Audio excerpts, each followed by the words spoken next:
Good morning. Welcome to King's Report News Hour, 24th day of the 5th month in the 16th year of Changi. Tim Elder sitting in for the second king, and let's go see what's going on around the kingdom, shall we?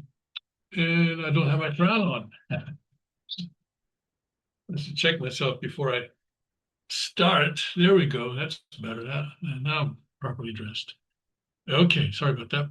And let's see what is going on around the kingdom. And right now, in Chongqing, Tennessee, it is 68 degrees. Getting up to 94 today. Mostly sunny right now, and partly sunny for the rest of the day. Hot and humid. And then tonight, getting down to 70, partly cloudy and humid. And in father's hometown, Cheongju, in North Pyongyang province of Korea, it is currently 86 degrees, mostly cloudy, getting down to 69 tonight. Tomorrow, high of 82, mostly cloudy and humid. And then, wait for this, at the Cheonryung Palace in Northeast Pennsylvania, mostly sunny, very hot, humid, high of 102 today. Yes, that's right. June 24th on the solar calendar, emphasizing the word solar there. It is expected to get up to 102 today.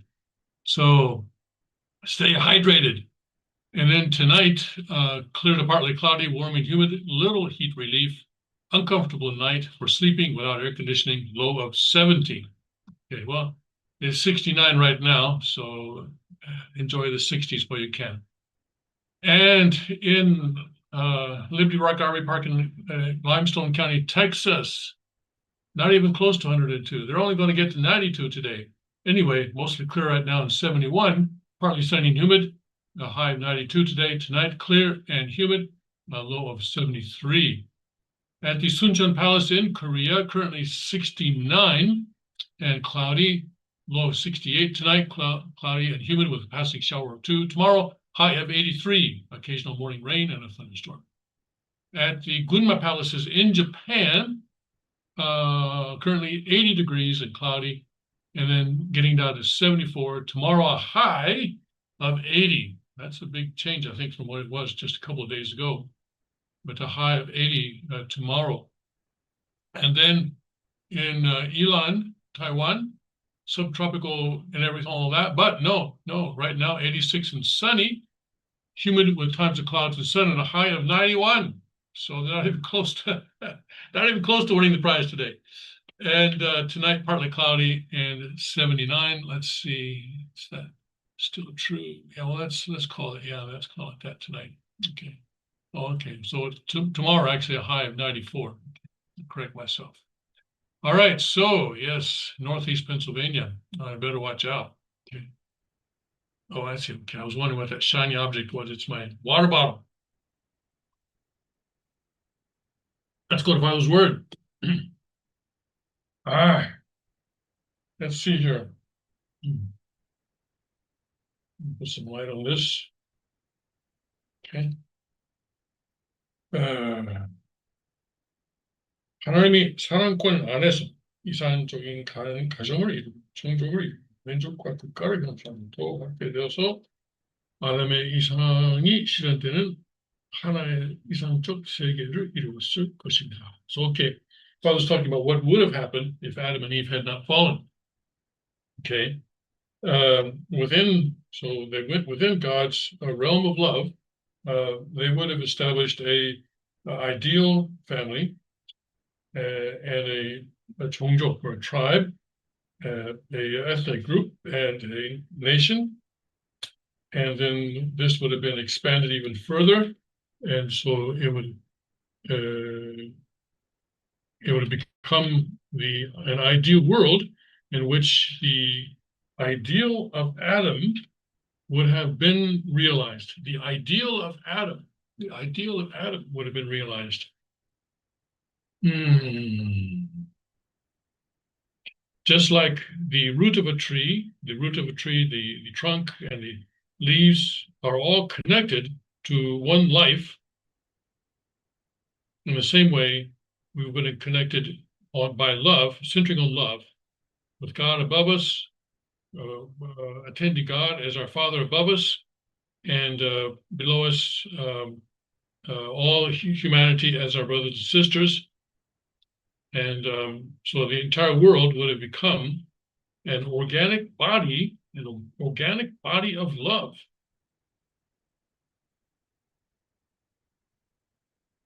And this would have been an eternal ideal world centering on God. This is the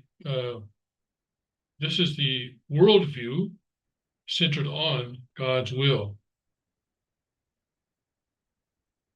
In this world, in such a world, human beings would not need salvation, and there would also be no need for a Messiah.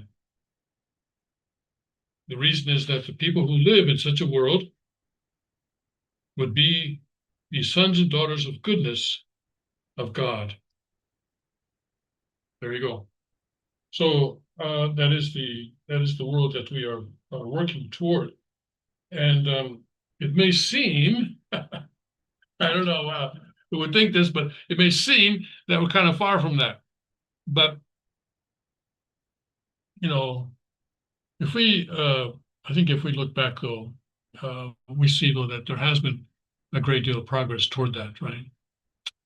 Certainly the coming of Jesus, what he did, and the teachings that he was able to leave, the tradition that he was able to leave, and not only that, but also the work of Jesus and the Holy Spirit over the past 2,000 years have guided humanity, not only Christians, but through Christians, really, Jesus and the Holy Spirit have guided the world.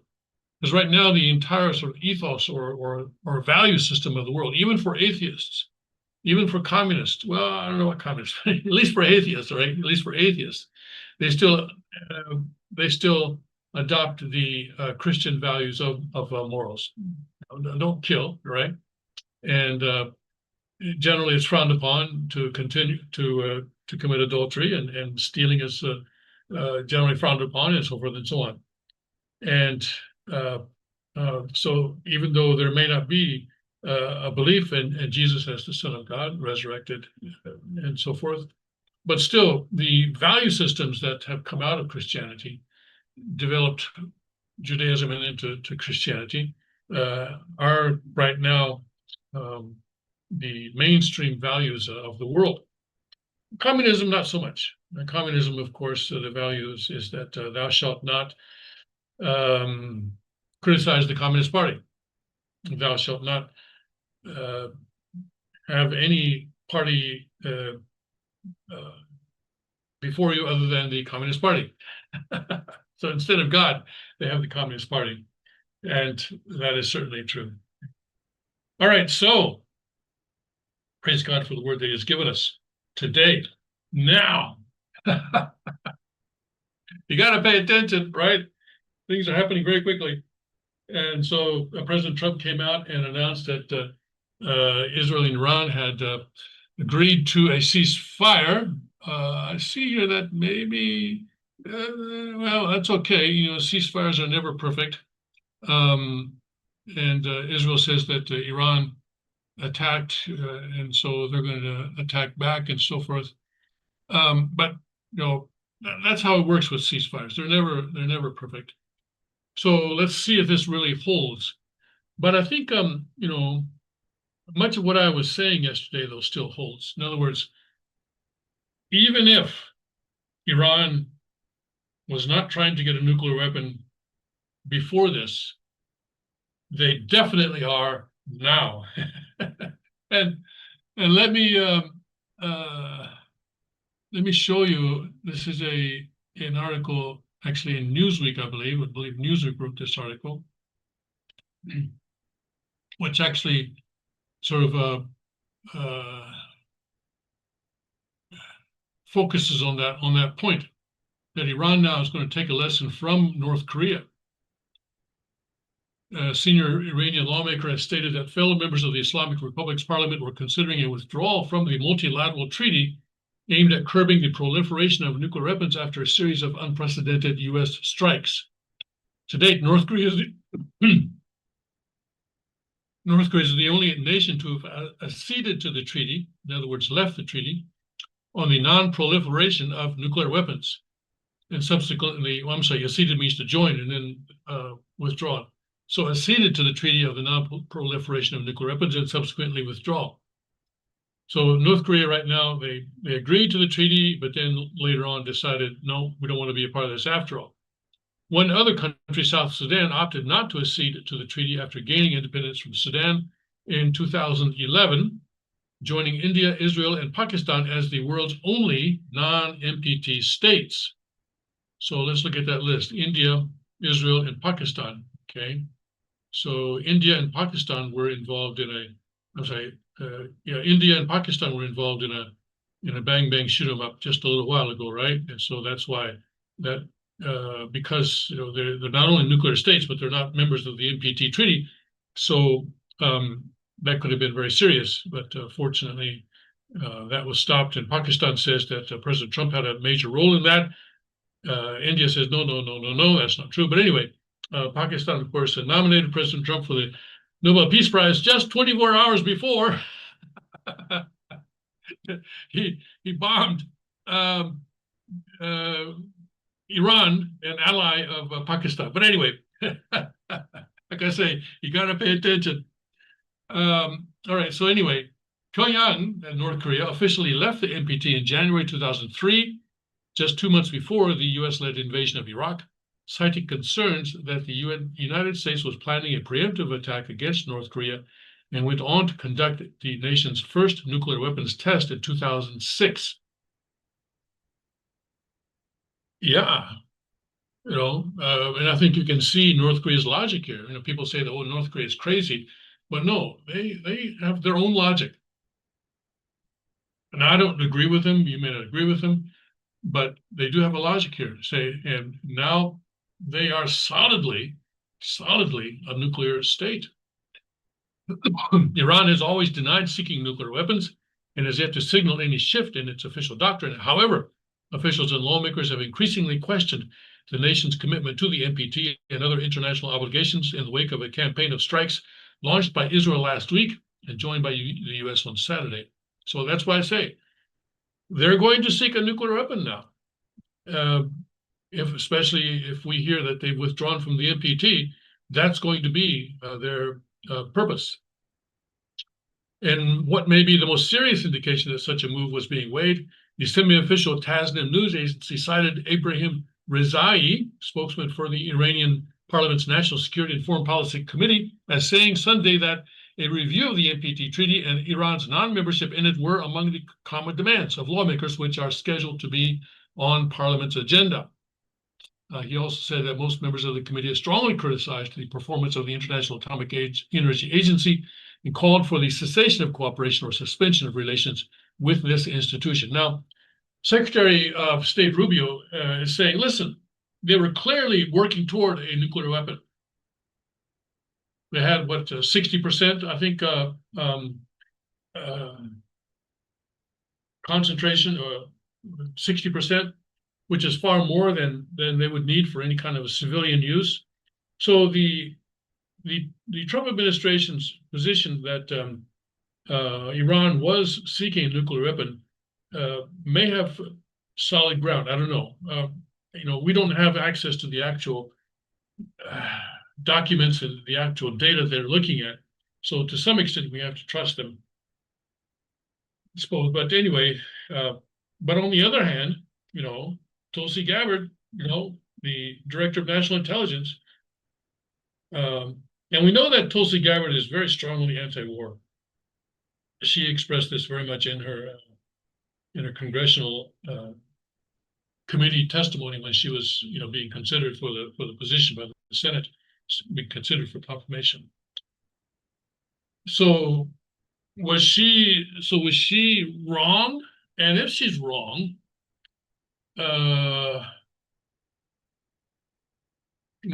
can she continue as the DNI? I don't know. That may be a question that President Trump is asking himself this morning. I don't know. Reached for comment, the Iranian mission to the United Nations shared with Newsweek remarks delivered Sunday to the UN Security Council by Iranian representative in which he made the multiple references to the NPT and the international community's apparent failure to uphold the non-proliferation regime, referencing Iran as a responsible party to the UN Charter and the NPT and a non-nuclear weapon state. He condemned the strikes conducted by the United States, a permanent member of the Council, the depository of the NPT, and the only state that has ever used nuclear weapons, murdering millions in 2 cities, as well as Israel, an outlaw nuclear armed regime that refuses to join the NPT despite Security Council Resolution 487. He warned that today there is no assurance that other NPT members will not face similar aggression. And this may be what Russia was pointing to when it said that Trump has opened Pandora's box. That perhaps this is part of it. If a country's, Indonesia, for example, I think is capable of developing nuclear weapons. Not that I'm aware that Indonesia has any specific nations that like to bomb, but just for the sake of sovereignty, just in case, right? Just in case. The pattern is evident. Iravani said the NPT, or a cornerstone of the non-proliferation regime, has been manipulated into a political weapon. Instead of guaranteeing parties legitimate rights to peaceful nuclear energy, it has been exploited as a pretext for aggression and unlawful action that jeopardize the supreme interests of my country. Well, then again, he has to respond to Marco Rubio then, right? What about the uranium that was concentrated far beyond what would be necessary for civilian use, et cetera, et cetera, et cetera. Okay, so this is going to be an issue, and regardless of whether what Iran is saying here is right, I would expect that they will leave the NPT and that they will say, okay, let's do what North Korea did. All right, let's just forget that. And then other countries may also decide, hey, you know what? Who knows what may happen in the future? Who knows when some future American administration may decide that we are doing something they don't like? And if we don't have a nuclear weapon on hand at that time, but that we can use to retaliate against the United States in case of an attack, then we're going to be in a tough spot. So let's go ahead and develop that kind of a weapon, not just a nuclear warhead, but also missile technology that can reach the United States. So that may be the Pandora's box that's been opened here. We don't know. Anyway, let's see here. Anyway, it's good that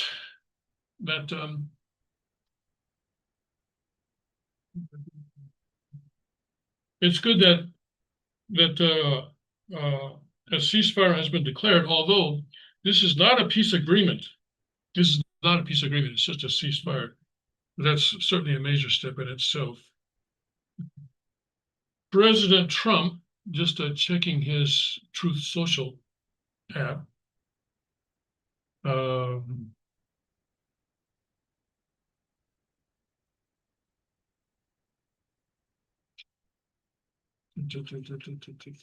me see. Okay,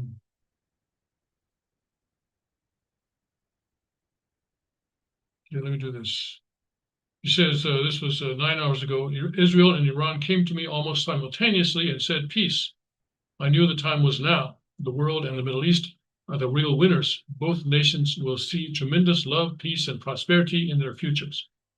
They have so much to gain and yet so much to lose if they stray from the road of righteousness and truth. The future for Israel and Iran is unlimited and filled with great promise. God bless you both. Now, turns out that China may have had a role in this, because China heard that the Iranian parliament had decided to authorize the blocking of the Strait of Hormuz. And China basically said, wait a second, no. As I mentioned, something like 25% of the world's oil goes through the Strait of Hormuz on average every day. But with China, apparently it's not 20 or 25%. Apparently it's 50% of their oil goes through the Strait of Hormuz every day. So if the Strait of Hormuz were to be blocked, right, and that railroad between Iran that would connect Iran to China is not yet built. So if the Strait of Hormuz were to be blocked, that would be pretty catastrophic for the Chinese economy. And so China, although they are an ally of Iran, apparently warned Iran. They gave Iran a warning. Don't touch the Strait of Hormuz. So I don't know. Maybe that was kind of a swift kick in the seat of the pants for Iran that encouraged them to call President Trump, as it says here. I don't know. Anyway, but yeah, everything is connected in the world today. Everything is connected. But anyway, this morning, we're breathing a sigh of relief. We've moved away from World War III. We've stepped maybe 1 or 2 steps, or maybe 3 or 4 steps back from the precipice, and so it's good. But in the long term, though, I still have concerns, and probably it will still take a regime change in Iran for us to move further back. Not that a regime change would necessarily guarantee that Iran will not seek nuclear weapons. Look at India. India is a democracy, right? They call it the world's largest democracy. India has nuclear weapons. And of course, places like France and the UK and places like that also have nuclear weapons. So it's not a guarantee, but one would hope that if the people have more of a say, then perhaps there'd be more likely to avoid that path. But if the United States starts using its power like this to destroy nuclear weapons, bombing nuclear weapons facilities, then, as I said, I think yesterday, it's kind of the same thing or a similar thing as freezing assets, or banning countries from the SWIFT system, putting in economic sanctions, that kind of thing.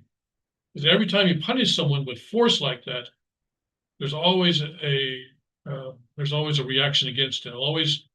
You're always going to inspire them to find ways around that.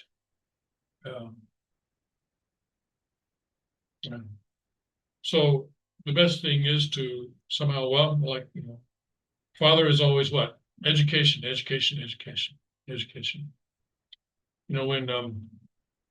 When was it? It was when, maybe this is before the second the second Iraq war by the United States. I think that must have been the time. Father said, what we need to do, and I hope I'm not wrong about this, I think that's right, this is right. He said, what we need to do is to send Unification Church members into Iraq, put them on every street corner, right, and teach the divine principle. Yeah, that's Father. That was true Father. And he said that would be the war. That would be the way to avoid war. That is true Father. Yes. So Father's always about what? Education. And that's why he did the victory over communist education in South Korea. Unfortunately, Korean church leaders who came into their positions after the rise of Kim Dae-jung decided that they didn't want to do that anymore. And so today there's no more VOC education in South Korea or in the United States, I guess, and so forth, right?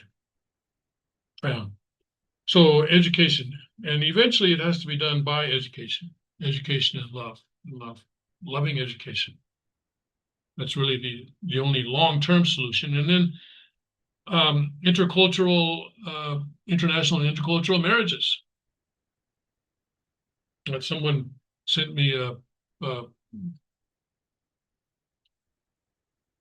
a story about, I think it was the grandson of the Persian king, I think, that married a Jew or something like that, or the granddaughter married a Jew or something like that. Of course, one couple isn't going to make a whole lot of difference, but if that can be the first of many thousands and many tens of thousands, many hundreds of thousands, then eventually it will make a difference. You know, when would it have been? I guess it was around in the 1990s anyway, when Father gathered people in Seoul and did a very large number of Japan-Korea blessings. One of the reporters covering the blessings asked a Korean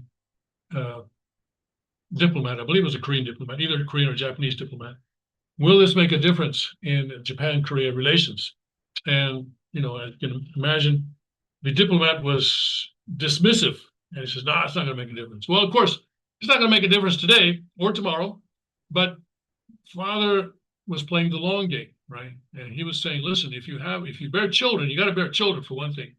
But if you have children whose parents come from different countries, one from Japan, one from Korea, then those children are going to grow up loving both countries. And that's the way to bring long-term peace between Japan and Korea. And I agree with that.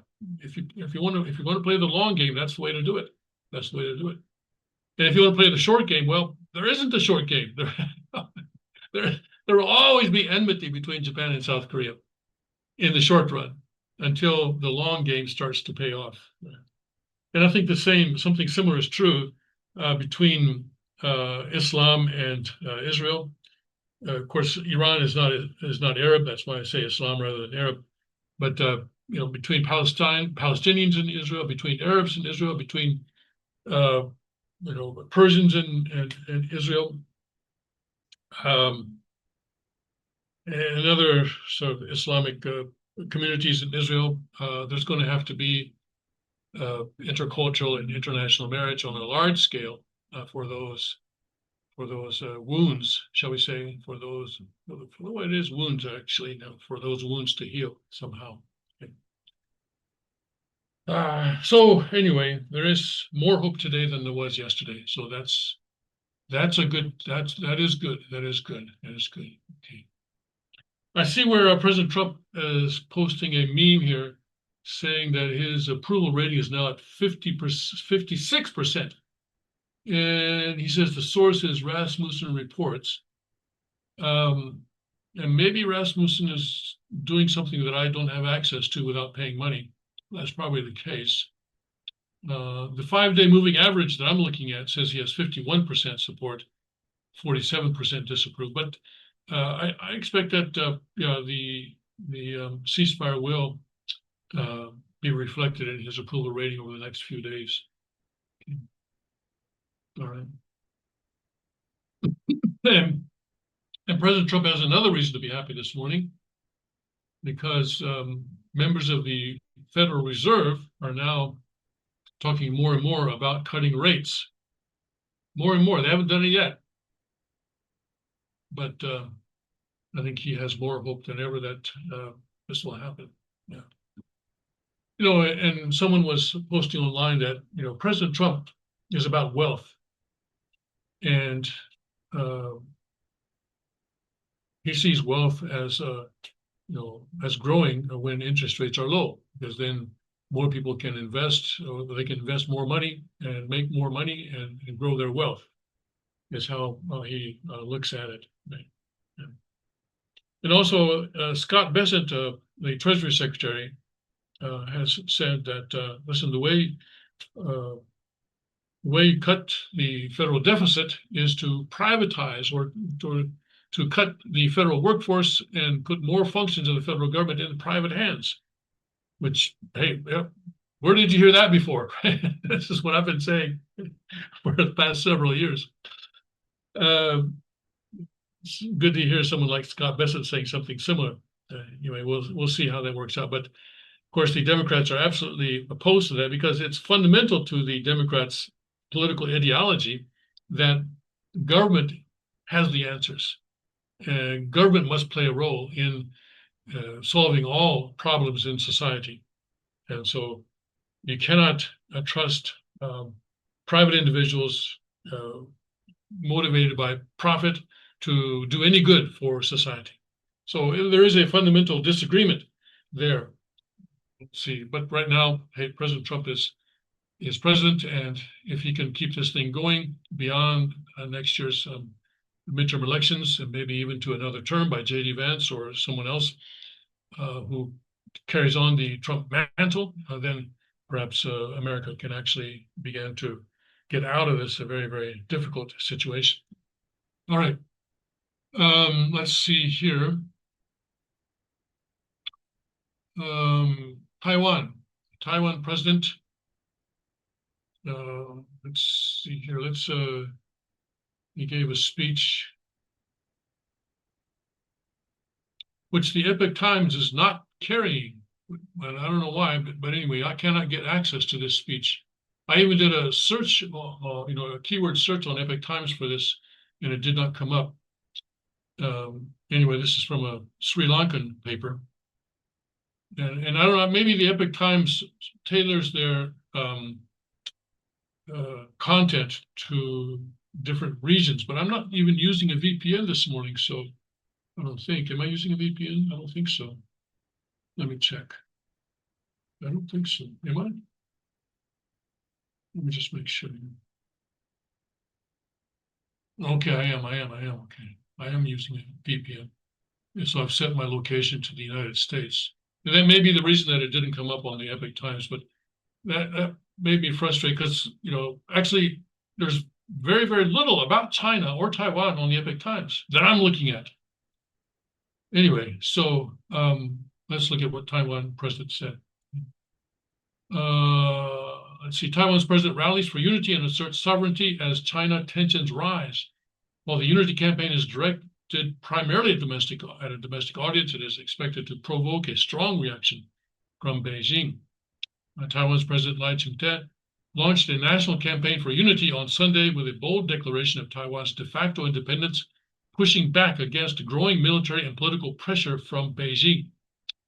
In the first of 10 speeches under the banner Unite Taiwan, Lai described the island as a fully sovereign nation, outlining its historical and cultural separation from China. Speaking to the Rotary Club audience, he stated, "Of course, Taiwan is a sovereign state," citing its distinct territory, population, government, and political system. Lai's remarks also referenced to Taiwan's complex modern history. He pointed out that although Japan, Taiwan's colonial ruler for 50 years, relinquished control after the Second World War through a 1945 peace treaty, sovereignty over the island was never formally transferred to any other country. This, he argued, further underscores Taiwan's independent status in the eyes of international law and history. The speech marks the start of a strategic communication push by Lai, who will deliver 9 more addresses in the coming weeks, covering topics such as nationhood, cross-strait relations, in other words, relations between Taiwan and mainland China, democracy, and peace. The campaign also comes as his Democratic Progressive Party seeks to mobilize domestic support ahead of a critical 26 July parliamentary recall vote aimed at unseating nearly half of the lawmakers from the opposition Kuomintang. While the unity campaign is directed primarily at a domestic audience, it is expected to provoke a strong reaction from Beijing. The Kuomintang, interestingly, and I can never figure this out, but Chiang Kai-shek, remember Chiang Kai-shek?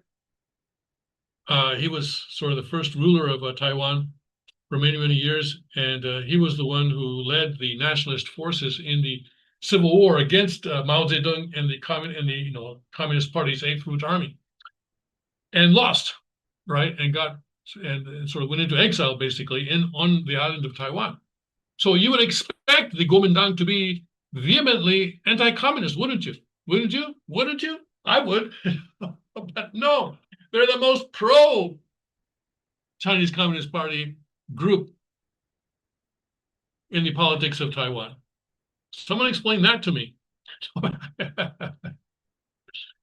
they're always saying, oh, we should get along with them. We should appease and do what they want, this kind of thing. And to the extent that, all right, to the extent that in the Hunsanim's prayer condition,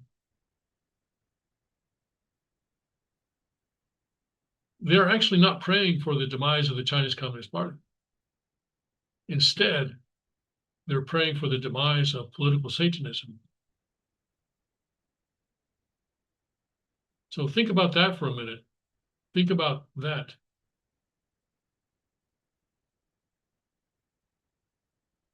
So to me, that is an illustration or an indication, shall we say, of how careful you have to be about talking against communism in Taiwan today. If you're going to sort of, call it political Satanism instead of giving it the usual name. Anyway, so, all right. So anyway, while the unity campaign is directed primarily at domestic audiences, the Chinese Communist Party has long regarded Taiwan as a breakaway province and has warned of military action should the island move further towards formal independence.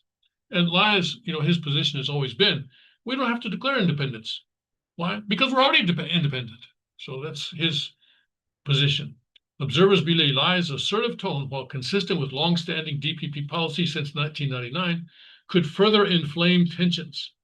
Beijing has already adopted a more hostile stance toward Lai than it did towards his predecessor, Tseng Ing-wen, despite both being from the same party. China's Taiwan Affairs Office did not immediately respond to requests for comment following Lai's remarks. In recent years, China has sharply escalated military operations around Taiwan, including near-daily incursions into air defensive zones and large-scale exercises simulating amphibious invasions, blockades, and missile strikes. Admiral Samuel Paparo, head of U.S. Indo-Pacific Command, has described such actions as rehearsals, warning that they could one day serve as a fig leaf for an actual invasion.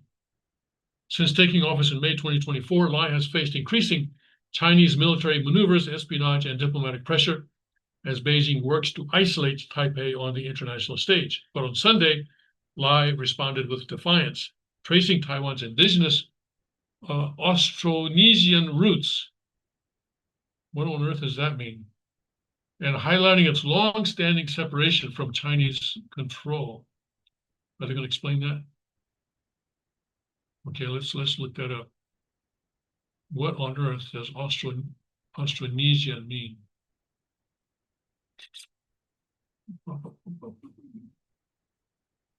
Isn't the Austronesian?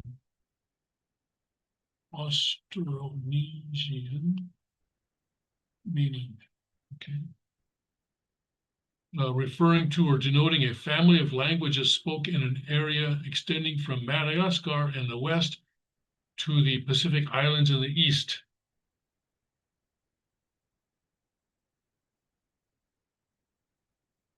The Austronesian people, sometimes referred to as Austronesian-speaking peoples, are a large group of peoples who have settled in Taiwan, maritime Southeast Asia, parts of mainland Southeast Asia, Micronesia, coastal New Guinea, island of Melanesia, Polynesia, and Madagascar that speak Austronesian languages. All right, well, learn something new every day. So tracing Taiwan's indigenous Austronesian roots and highlighting its long-standing separation from Chinese control. Well, that's a bit of a stretch because the main ethnic makeup on Taiwan today, if I'm not mistaken, let me look this up before I say it. Why don't we just go ahead and say it? It's Han Chinese, I think. Let me see. Let me just check here. Taiwan.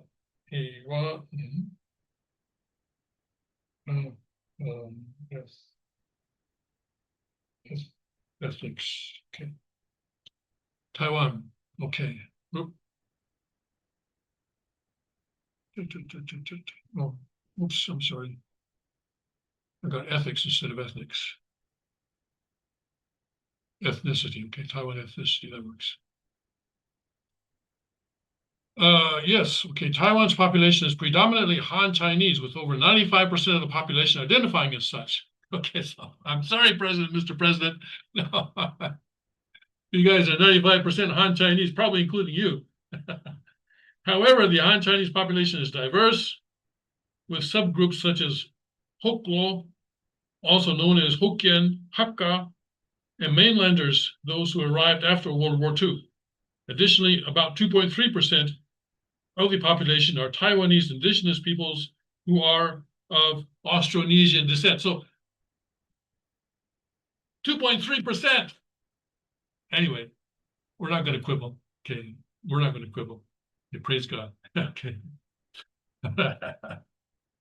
I guess this proves one thing. He's a politician. Okay. All right, so it is a bit of a stretch, but that's all right. That's all right. Politicians, they get to stretch. Okay.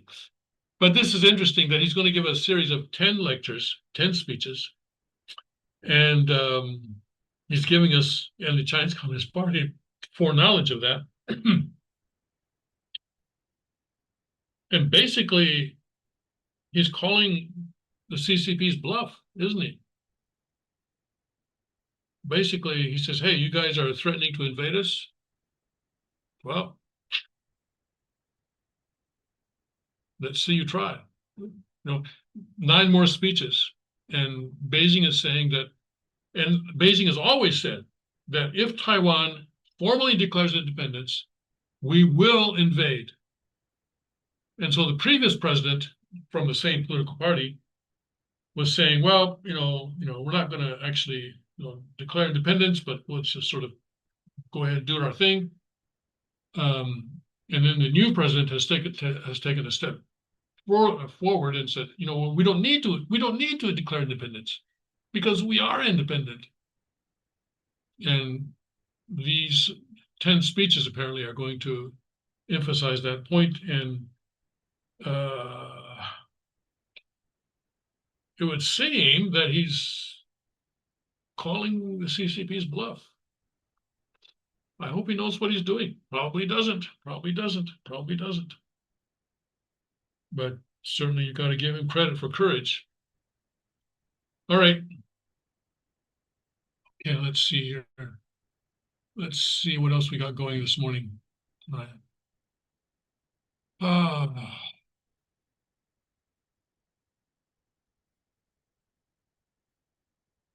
Oh yes, I wanted to say a couple more things about Iran.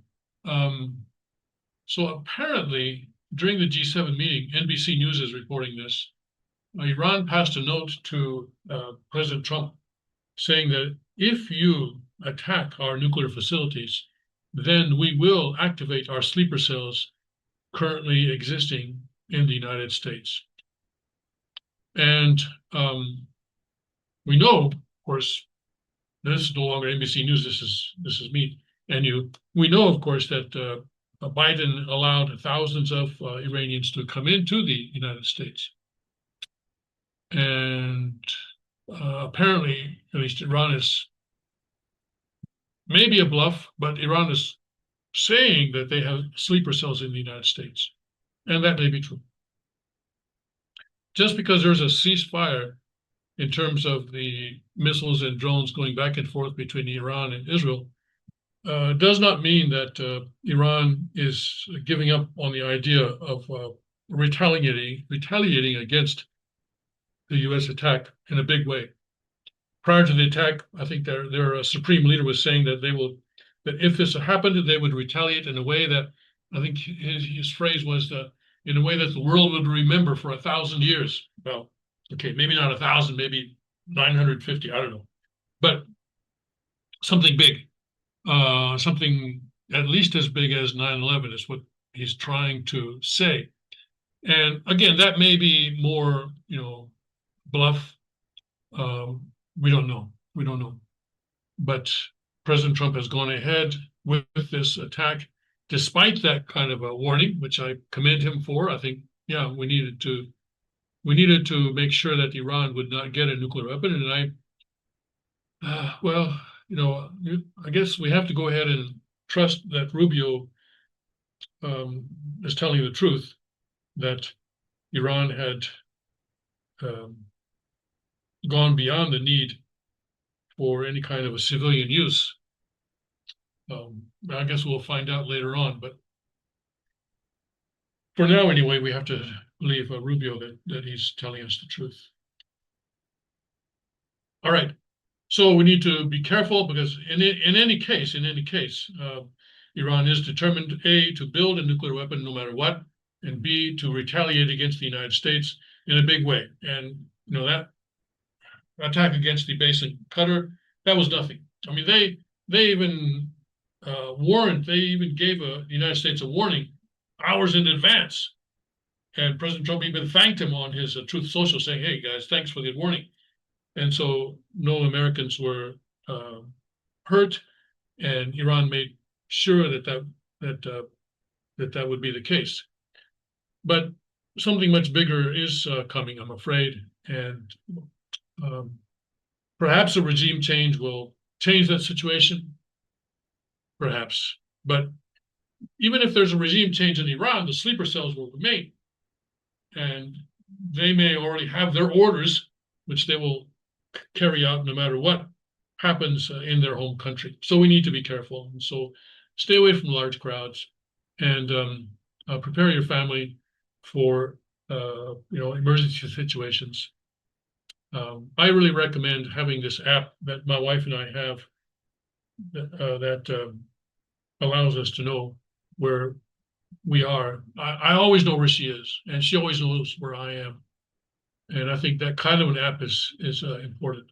Some teenagers and stuff may, be reluctant about that, but I think it's a matter of safety and security in this day and age. We need to know where we can find you in an emergency before the internet goes down. Check the app before the internet goes down. All right, so we are in a very special time where special care is needed. And remember the State Department warning for all Americans outside the United States that I showed you yesterday. And remember also the Department of Homeland Security warning for all Americans inside the United States as well. All right, let's see here. It says here that Iranian officials plotting to remove Ajin Khamenei as supreme leaders days are numbered. Well, all right, so who's going to replace him? It could be that somebody even worse than him. We don't know what that means. We'll wait and see. All right, okay, and then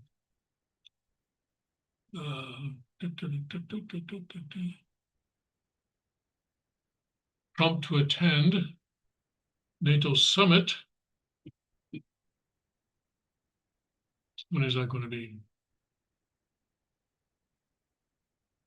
Okay.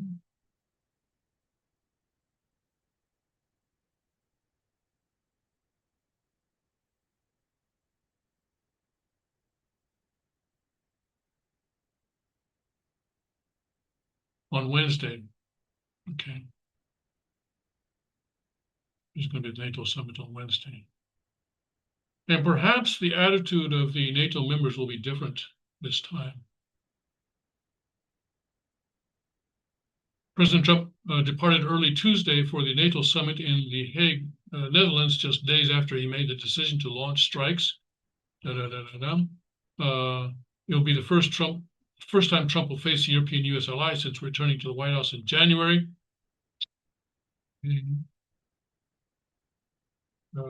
And Iran carried out retaliatory strikes at a U.S. base in Qatar. Trump said Monday that 13 of those missiles were intercepted and the 14th was off target. No Americans were harmed and hardly any damage was done, adding that Iran gave the U.S. early notice. Okay, and then hours later, he posted that the two countries had agreed to a ceasefire. And Iran came out and said, no, we haven't agreed, but the firing did cease, right? And they don't want to call it a ceasefire, but their firing has ceased, except Israel says that they didn't fire a few, but basically it's ceased.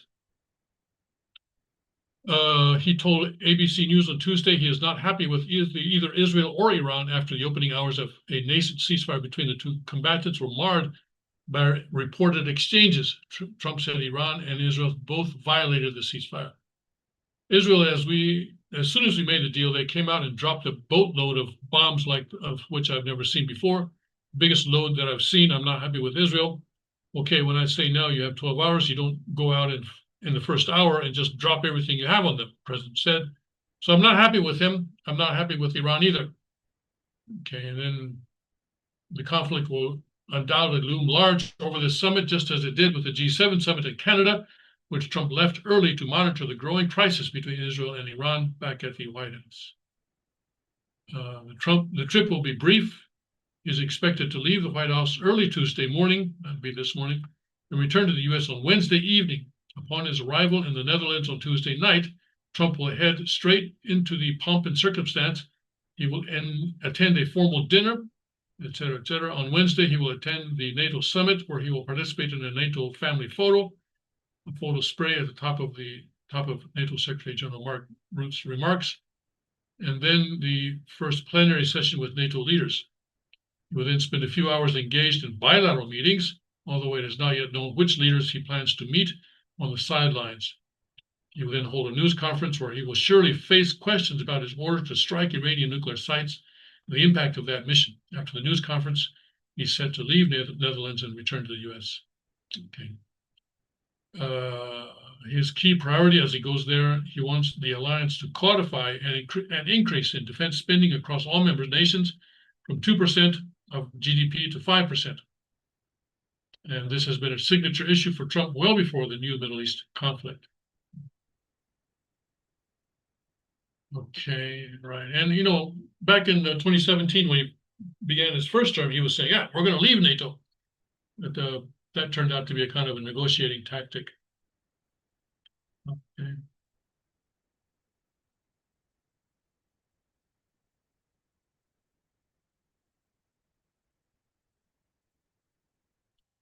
So we'll see how that goes Tuesday night and Wednesday while he is in The Hague. And we certainly wish him all power there. Well, and I think he goes in there with a pretty good situation, right? And I'm sure the reporters will try to talk about the constitutionality of the attack and so forth, but all that is pretty much gone by the wayside now.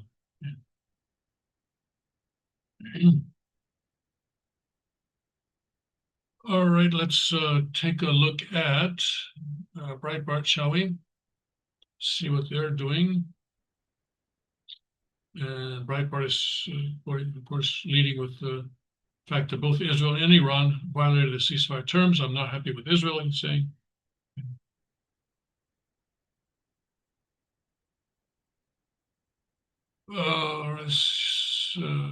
And CNN reports Iran rejected the ceasefire. And then Trump goes full alpha, has found quickest way to peace. And if only he could, find a way to peace in Ukraine, right?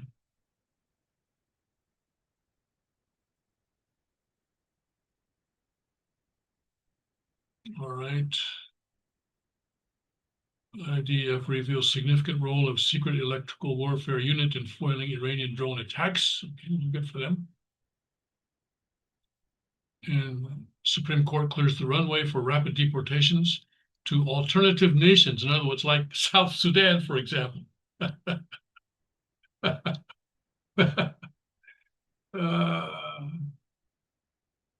think that's a pretty strong motivation for people to self-deport.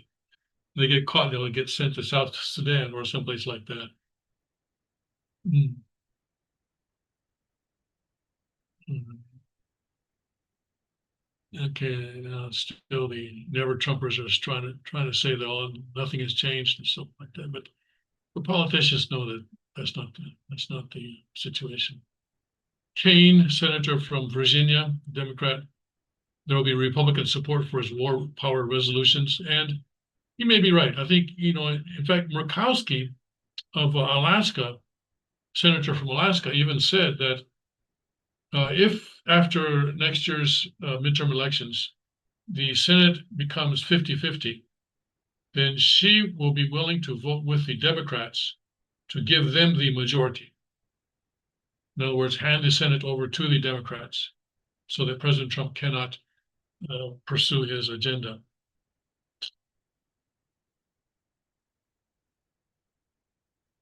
Many questions about success of Trump's strike on Iran. Okay, this is, oh, here we go. It won't let us see it. Okay, so where shall we go? Let's go to Canada. They usually let the Canadians see everything.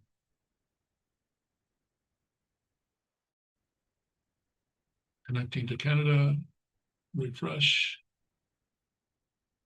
Boom. There you go. Okay. Canadians get to see everything. Okay, let's see here. Senator Lisa Murkowski, Republican of Alaska, I don't know if you really want to call her a Republican, said she had many questions about the success of those strikes. Let's see here. You have your what you believe in and what you stand on. I would just caution that we are all seeing things in real time. There are many, many questions that I think we have. Certainly those of us in Congress are going to be seeking answers tomorrow at this classified briefing. I think that will be very, very instructive. Now, this is Sunday, right? Monday. Okay, so she's having a classified briefing today, I guess. Okay. But I think we all recognize the direction that Iran was heading with building up their nuclear capabilities was a place that was not acceptable. So the decision to strike when the president determines, so you can do a lot of Monday morning quarterbacking here, trying to figure out, was this the right time? All right, Murkowski. Anyway, yeah, and she says that she may be willing to hand the Senate over to the Democrats if it becomes 50-50. So let's hope that doesn't happen. All right, let's see here. We got a couple more minutes. Let's go back to Breitbart to see what's going on. Maybe anything else.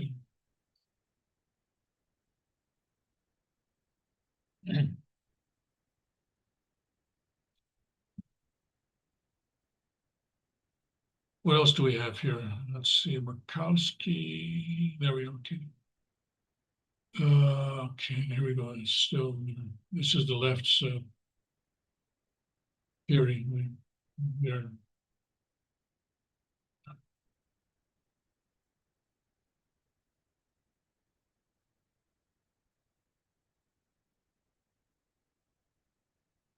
And John Thune says the Senate is on schedule to pass the big beautiful bill by July 4th. Well, that is significant because many political strategists believe that that's important for it to come into effect and people to feel the effects as they go to the polls next year, November. Trump says Iran has got it all out of their system. It's time for peace.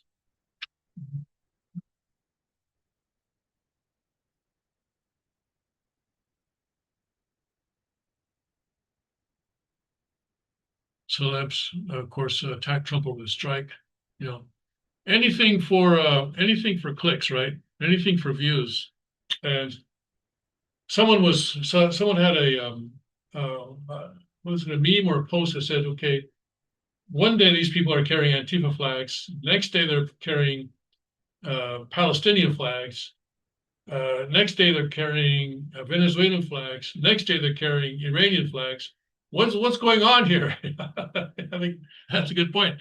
There are certain people, and I guess they come from Crowds or Us or something.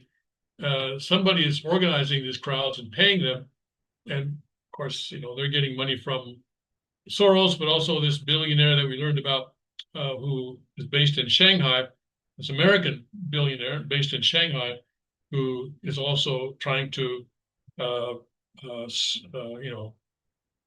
make it easier for the Chinese Communist Party to take over the world. When I say take over, I mean dominate the world, like the Chinese emperor used to dominate not the world, but at least the countries around there, from Korea to a little extent Japan, but Japan was, of course, protected by water. But all the way down to Southeast Asia, the Chinese emperor had a dominant influence, and of course Central Asia as well.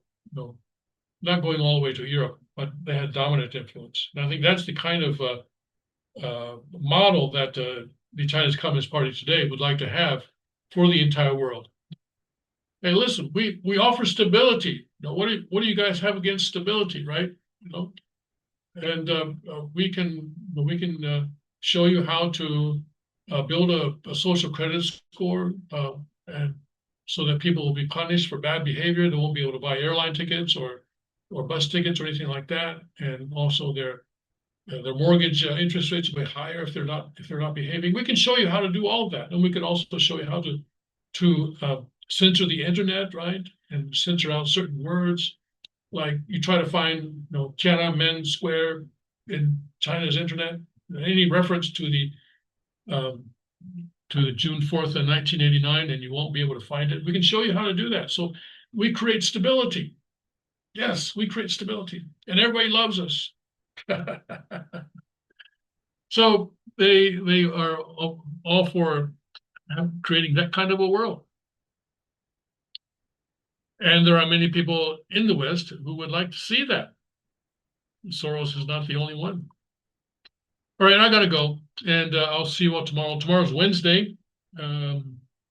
Yes, so I will be doing my regular lesson tomorrow on Father's series of speeches on the change of blood lineage. So I'll see you tomorrow. God bless, Godspeed. May His kingdom